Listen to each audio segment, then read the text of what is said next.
It's news time. Information is power. The current. The news headline. Sit at home. Suspected hoodlums cause panic in Umuahia.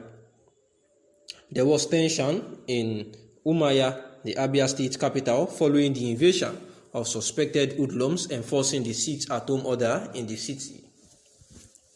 Banks, filling stations, and other businesses center had opened for the day's business, while there were human and vehicular movements on the roads.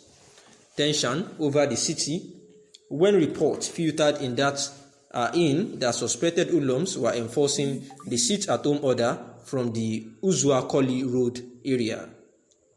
There was also tension as shop owners hurriedly closed their shops and motorists deserted the roads, banks, and also shut their gates for fear of attacks. We didn't know what happened, but some people came running that unknown gunmen were coming to instigate from the Uzuakoli Road area, enforcing the sit-at-home. They started running and we closed our shops and ran after them. After some minutes, we discovered that it was a rumor. However, calm soon returned to the city as there were no gunmen on site. Traders returned to their shops, while motorists, some of who had abandoned their vehicles, also returned, and most of the banks only opened their pedestrian gates. And this is the news because of the tension in Umuahia State, where it has been said that banks and other filling stations and some businesses, for the day's business, they were actually there was tension there because it was reported that some suspected hoodlums were enforcing sit-at-home order from the Uzuakoli Road in Abia State, that is within Umuahia, which is actually the Abia State capital. And for the fear of attacks, every one of them had to quickly shut down the gates of their businesses. And when interrogated, one of them actually said that they didn't know what actually happened, but they were just seeing people running around and the likes. And this is the same reason why Governor Umahi of Ebonyi State and Governor Hope Uzodinma had actually been saying that they do not support anything IPOB or anything sit at home. Also, it was said that these ESN people were allegedly said to have written a letter to some people to stay at home. Daily Post is, however, not certain if the notice truly emanated from the Eastern Security Network, and the attempts to reach the spokesperson of IPOB, Mr. Imapa, were not successful as at the time of writing this particular report. And here is the news yet again that it was said that some Eastern Security Network operatives actually sent a note to the Ukulu community addressing them and warning them that they are actually disobeying their sit-at-home exercise declared by the group, saying that very soon they are going to cry as I known, saying that they are watching them if they refuse to comply with the sit-at-home order and they continue to obey the dead Nigeria, and therefore telling them that from Monday upwards that they should dare disobey again, that they will have themselves to be blamed, that the Eastern Security Network people are after them. And this was after the Imam Powerful, the Media Public Secretary, had actually said that there is nothing like sit-at-home orders again, and that anybody doing this is just doing that to blackmail them, and therefore they are going to catch up with anyone perpetrating this evil act in the name of the IPOB or ESN groups.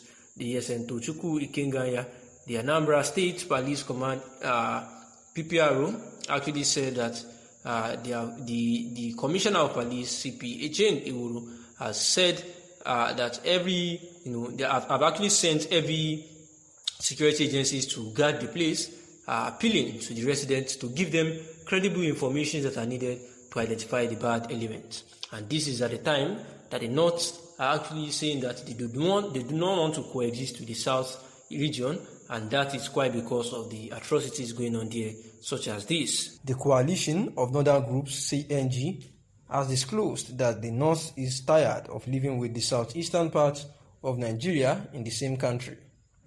The group stated that the assassination of Gulag was a plan by the Southerners to replicate what led to the Civil War, therefore coexist with them.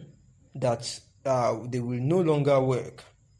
This was disclosed by CNG spokesman Abdulaziz Sulaiman, who said that the current insecurity in the southeast, particularly the elimination of the northerners in the region, is funded by Igbo society both at home and in diaspora.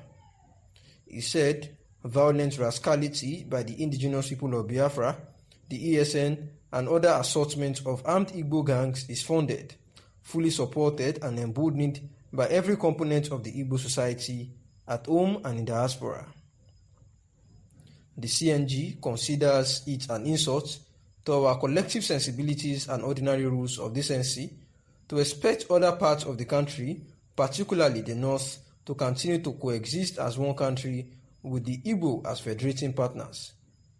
He added, the coordinated incessant attacks on police formations in Imo, Ebonyi, Aba, Ibadan, Enugu, and Anambra, and most recently the police headquarters in Kwara, and Sunday's cold-blooded assassination of Ahmed Gulak, a prominent northern leader, are part of a wider plan by the Igbo to replicate the ugly events of 1966, and the more reason why we cannot be reasonably expected to live with them as a nation any longer. Meanwhile, the Northern Youth Council of Nigeria, NYCN, has given the Imo State Governor Hope Uzodinma an ultimatum to produce the killers of Gulak, else the group will avenge. The statement reads, "Let us state categorically that Northern youth will do everything within their powers to force the government of Imo to bring the perpetrators of this crime to justice. The Imo State Governor and other Southeast governors should take note that we shall not accept the continued killing of Northerners and Northern elites in their region, as we shall take revenge henceforth." And this is the coalition of northern groups, CNG, who have disclosed that the north is tired of living with the southeastern parts of Nigeria. This was disclosed by their spokesman, Abdulaziz Sulaiman, that said that due to the current insecurity in the southeast, particularly that they have been killing northerners in the southeast, and this was funded by Igbo society both at home and in diaspora, the spokesman actually alleged.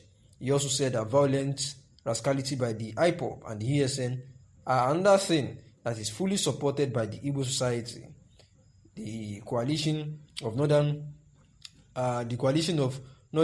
groups, CNG, also said that it is an insult to the collective sensibilities and rules of decency in the country to coexist as one country with the Igbos as federating partners.